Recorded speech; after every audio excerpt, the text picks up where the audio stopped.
What's happening, Captains? It's me, truly the dumbest. And today, I have a bit of a different sort of video. I mean, not really. I've actually done several videos like this in the past, but different from what I've done recently. I'm going to do a video on changes I think need to be happening to the Knights. Now, of course, I've played quite a bit of the Knight since its release. Most people have, I'm sure. It's been about, I think, 2 weeks, maybe 3-ish, a little over, since he released. And, his changes post PTB were not good. They were helpful for sure. They did help, but they were not great. They could have done so much more, and it really feels like they did the bare minimum when it comes to buffing the Knight. So, in the spirit of Christmas and giving, I mocked up about 19 changes I think need to happen to the Knight, in some way, shape, or form to help his performance overall and just help his versatility. Because honestly, he's really only useful for one thing, and that's for being the artist, but better, really, in all honesty. Maybe just my opinion. I don't know. I know a lot of people think art is still better, but who knows? Most people do. But that aside, I don't really have a lot to build up to this, so I'm just gonna get straight into it. So yeah, let's just get straight into it. Why am I stalling more? All right, I want to break this in probably about 2 sections. Just basic changes to him, like no power specifically. I mean, they're all power specific, but like changes that have to do with his power as a whole, and then changes that have to do with his guard specifically. So, to start, my first change, and I think this is probably one that I'm surprised never happened already, or hasn't happened already, is the standard no longer gives any sort of buffs when you run into it.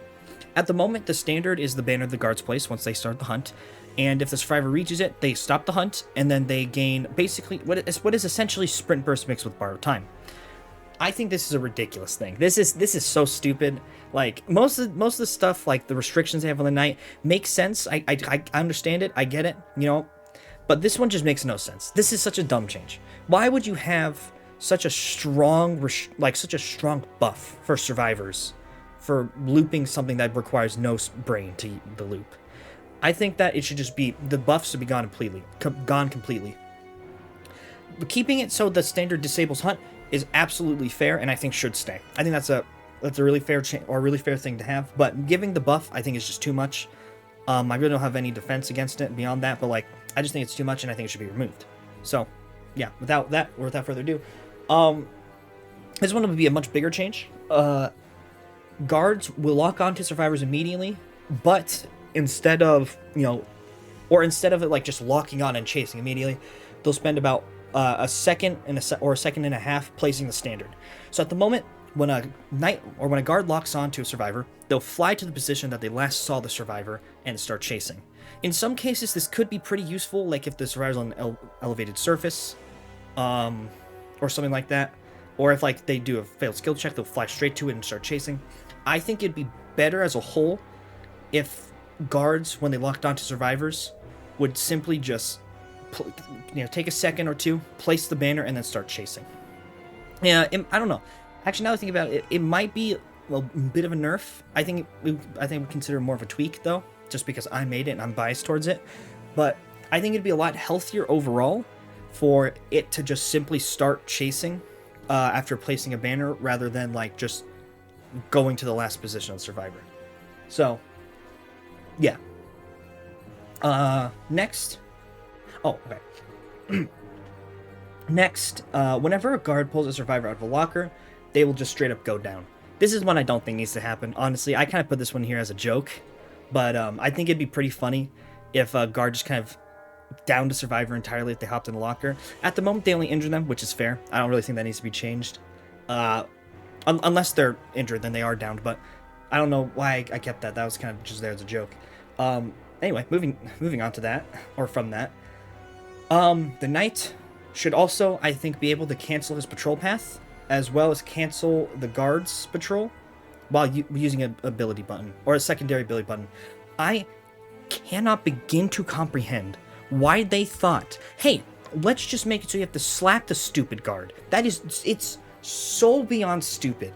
It's so dumb. I'm happy we can cancel the guard's patrol, don't get me wrong, but why couldn't they just give a button? Why couldn't they just make it a button? Like, I get they have spaghetti code, but it's not like angel hair, right? I'd assume their code is more like, what's the really thick, twisty spaghetti noodles, whatever those are called. I'd expect it to be like that level of spaghetti, but like there's no way that it's too hard that they can't have a cancel patrol or a cancel patrol button rather than just slapping the guard. Plus, not only that, there's no cool animation when you slap the guard. There's no sound effect. There's nothing. It legitimately just goes bonk and you're done. It's like hitting a structure, and it's really lazy. It's super lazy and super stupid. I think it'd be so much nicer, easier as a whole if they just gave it a button. Honestly, like why make it a slap thing? Why can't it be a button? For the patrol path, cancel patrol path, I don't really think that's as necessary. I think that'd just be something to add a little bit more playability to him or give more options. I don't know how necessary it would be, though. I don't know how strong it would be. But for sure, I think they should make it just a button to cancel the guard's patrol. Next, I have listed the knights can see guards from across the trial while they're patrolling. This is weird. I found out while I was making or coming up with these changes that the knight can't see the guards from like cross map. You have to be in a certain radius, which I guess in most cases won't really come into play. But like, this is such a weird restriction. It's so weird. I don't get what the point of it is. So yeah, that's why that's there.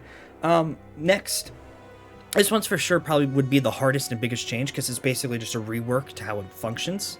The knight can now cycle between any guard as long as there's no guard currently on patrol. So let's say you start off the game, right? You have the Carnifex, you have the Jailer, and you have the Assassin. But you don't want to throw out the Carnifex because you want to save it for like breaking a pallet or something. So you can rotate to the Jailer, kind of like Clown, place the Jailer, and then you can then you're stuck with Jailer though. So when it's patrolling, you're stuck with it. When it's done, you can cycle to an Assassin if you find a survivor and you want to start a fast chase, or you switch to Carnifex if you need to break a pallet. I think this would be a perfectly fair and very more fun, much better grammar, much more fun than what it is right now. Right now, he's not unfun. I actually do enjoy playing him, but this would make it a lot more fun. It'd give you a lot more versatility with his power. It'd give you a lot more creativity on how to play him. It would be more of like an RPG style thing. RPG? No, real-time strategy. Or real-time strategy. RTS. Yeah, an RTS. It'd be a lot more like that, rather than just kind of throwing a guard down, and yeah.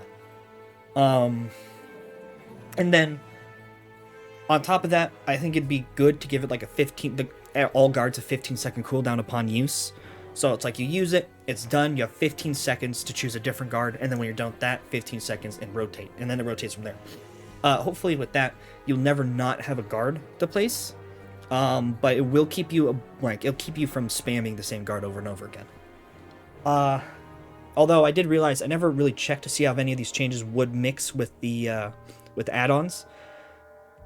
Maybe change it so you can use a guard twice for the yellow add-ons, but that's not really important to me. What is my next one, which is while placing a patrol path, the knight is completely invisible, it can only be heard. The knight can see survivors while patrolling. They basically made this guy Spirit. They made him like Spirit, but you can see where she's going, or he's going. I think that's really weird. He's not Spirit. He'll probably never be on the level of Spirit. Why not make it so you can see survivors, and they can only hear you? Like, if anything, it'd make more sense for you to switch Spirit and the knight's abilities.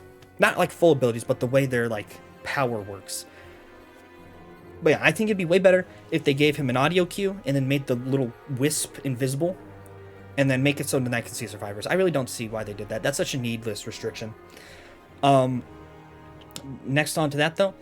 The knight must move 8 meters while placing a guard. This one's for sure nerf, but I feel like it'd be better all around if the knight had to move 8 meters before or while in his power before placing a guard. So you can't just drop it and then have it bounce back and forth. I also would like to add, I don't have it written here, but you would also only be able to cancel your patrol after 8 meters. I think that would make it a lot more, or I think that would force a lot more creativity in the way you chase or the way you use his guards, rather than just dropping it there, one after the other. So, yeah. So that's really it for all my basic changes. I'm gonna move on to guard-specific changes now. So, let's just get rolling with it. I'll see you in 3, 2, 1. Now moving on to guard-specific changes. Let's start off with the Carnifex. So for the Carnifex, I think that he should apply Broken for 10 seconds when hitting a survivor. My main thought process for this was the assassin. When he hits people, he applies the deep wound. I also gave like a little bit of an effect to the jailer, just so it's more consistent, you know, because it's very clear that some guards are better than others. Carnifex, assassin, jailer in that order. You know, I think it'd be better to give more availability or more like versatility, more uniqueness between guards, you know. So for him, you know, like I just said, you apply Broken for 10 seconds when hitting a survivor, maybe 5. I don't know how strong 10 seconds would be. Second, I think his patrol duration should be buffed to 18 rather than 12. Not his chase or his hunt. His hunt is 24, and I think that should stay. I think his patrol specifically when he's patrolling should be 18 seconds rather than 12. 12 is too short, honestly. So yeah, and then his hunt speed I think should be buffed to 4.1 or 4.2 meters per second instead of 4.1. And on top of that, a change that goes throughout all of the characters, besides the assassin, which I actually did not update. So for the assassin as well, ignore what I just said. He will, while during a hunt, the Carnifex will gradually increase by speed, by 0.1 meters per second every 8 seconds. So he'll go from 4.2 to 4.5 by the end of his chase. My reasoning for this, I think it is way too easy to loop guards. I don't think guards are really a threat whatsoever unless you're just legitimately like running into everything.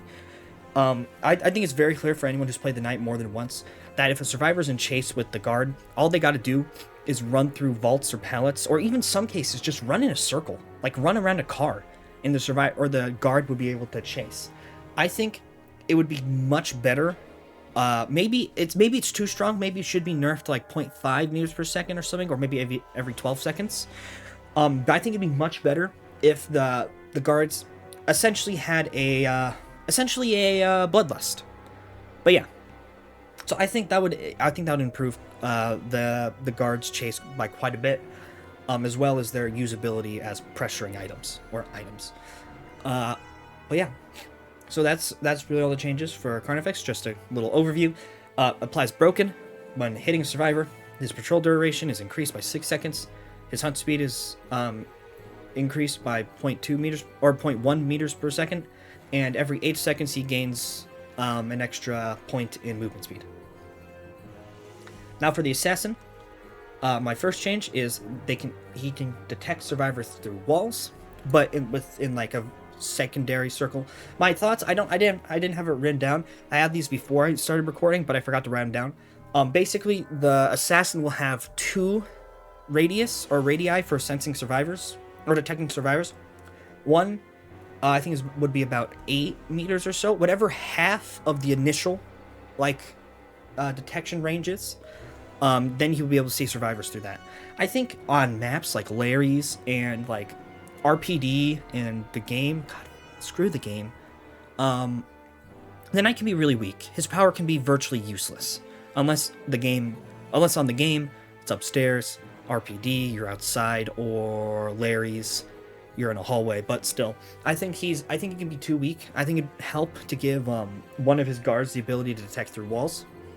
So yeah, that's one change. His other change, I think his patrol duration and hunt duration should be increased from 12 seconds to 18 seconds on both. So he'll patrol longer and he'll hunt longer.